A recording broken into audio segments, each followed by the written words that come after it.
welcome to my channel. Today let's learn Chinese grammar. And this time we'll learn 3 kinds of adverbials, including temporal adverbial and object adverbial and place.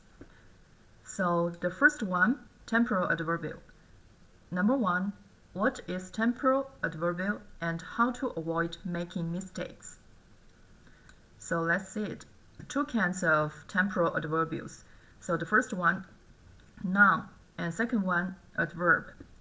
So the noun including 今天 today, 明天 tomorrow, 昨天 yesterday, 今年 明年 去年, so this year, next year, and last year. 现在 过去将来 and 点 o'clock. So 现在 now, past 过去将来 and future. And adverbial including 常经常常常经常 so normally 常常 generally 总是一直 always most time 很少 few 偶尔 sometimes or few times 刚刚 just now 忽然 suddenly.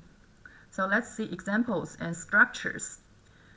So the first structure, subject, at 几点 o'clock and when. Adverb 几点 o'clock 什么时候 when. So this question sentence 你几点起床 when you get up. 你几点起床你 is subject 几点 and 起床 verb. So it's asked normally when you get up in the morning. And next one, 你什么时候出发你什么时候出发 when you 出发 so leave home or go to somewhere. And next, so we learned about the question sentence. And next, this one, subject add temporal adverbial add verb. So here, 他明天去上海 tomorrow he goes to Shanghai. Tomorrow he will go to Shanghai. So we need to add the temporal adverbial in the middle of subject and verb. So try to remember this is you need to add temporal adverbial in front of verb. In front of the verb. You cannot say 他去上海明天. So it's not correct. You should say 他明天去上海. And next we can use the this temporal in front of the subject or in the beginning of the sentence. 明天他去上海明天他去上海 Tomorrow he will go to Shanghai. Okay, finished the structure and how to avoid making mistakes. And the first one, 我起床7点每天. This sentence is not correct. 7点每天. So we shouldn't use this temporal adverb here, and we should correct it like the right sentence. 我每天7点起床. We need to put them in front of the verb. 我每天7点起床. Here, 常常老师帮助我们. So here, 常常 normally or generally teacher helps us. 常常 we cannot use this one because it's in front of the sentence because it's adverb. We shouldn't put it in the beginning of the sentence. And yes, last sentence we can use this one tomorrow in the front of the subject, but this one because it's adverb, so we should put the adverb, temporal adverbial, so this one adverb, and following by teacher, subject. So subject and temporal adverb and verb and here object. 老师常常帮助我们. So be careful and pay attention to this one. 我已经昨天说过了. So here this one. 我已经昨天说过了. Here is a temporal temporal, right?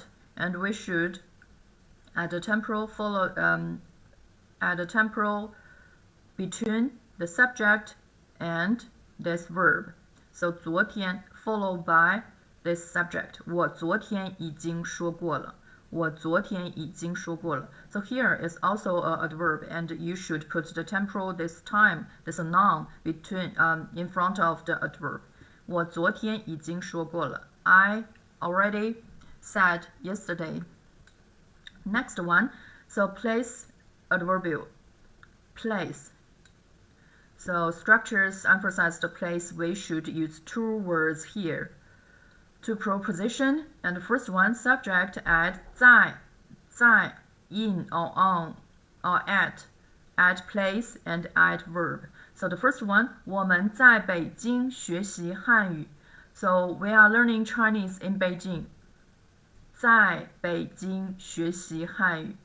Here, this place and 在 in the subject, in between subject and verb, in the middle of.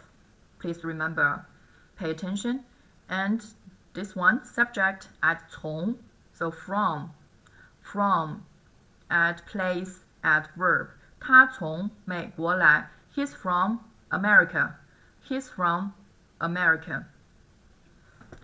And next one, so this is these are question sentence. The first one, subject, add 在, add 哪儿 where or what place. 哪儿 where or what place 什么地方 adverb. So here 你爸爸在哪儿工作 Where does your father work?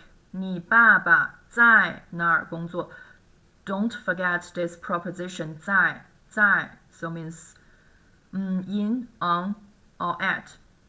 Where 工作 So here subject add 从 add 哪儿什么地方你从哪个国家来 So where are you come from? So which country are you come from?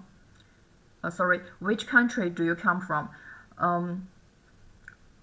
Which country are you from? Which country do you come from? Or which country are you from? And this one, 从哪个国家? So from where, which country? 从哪个国家? Okay, how to avoid making mistakes here? The first one, 我学习汉语在北京. So we shouldn't put the place adverbial here in the end of the sentence, right? We should put in the we should put it between subject and verb. Pay attention. 我在北京学习汉语。我们出发从学校门口. So the same problem. We should change the place here. 我们从 so subject 从 and place. So here 我爸爸在香港以前工作 So here, right, the subject and the verb, so we put the place adverbial here. But what's the problem here? Because 以前 that means temporal adverbial. So when temporal adverbial and place adverbial appear in the same sentence, we should change the sentence to this one. Put the temporal adverbial in front and followed by the place adverbial. Next, so this sentence translates like, my father worked in Hong Kong before. 我爸爸以前在香港工作. So try to remember this one. Temporal, place, adverbial. Okay, the last one, object, adverbial. The structure is very simple, only this one. Subject, add. So here are four prepositions. 给, 跟, 对. So here, 给, 跟, 对, 为. So to, with, all four these prepositions. Add object, and adverb. So this example, 我明天给你打电话。我明天给你打电话。I call you tomorrow. So subject 明天 here temporal adverbial 给你打电话 and here object adverbial temporal object 打电话 verb.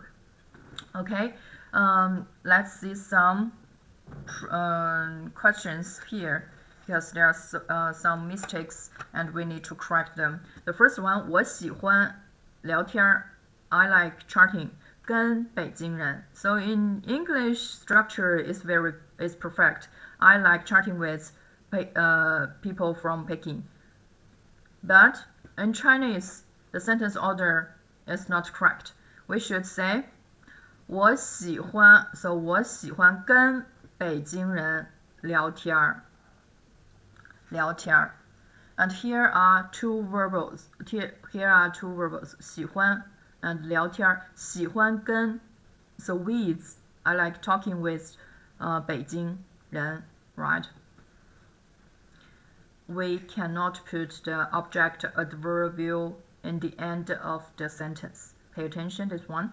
中国人很友好对我们 so the same problem. We should change the place here.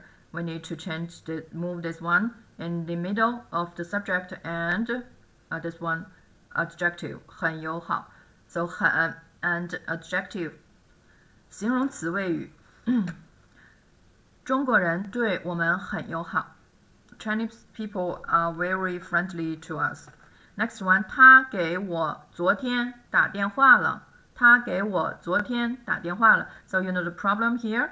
The example correct one is here. So the same temporal adverbial need to move in the front of the object adverbial. 他昨天给我打电话了 So yesterday he called me. Yesterday he called me. So don't forget this four proposition and choose the right one when you use the object adverbial. Okay, this is all for today and see you next time. I hope you liked the class with me. Bye bye.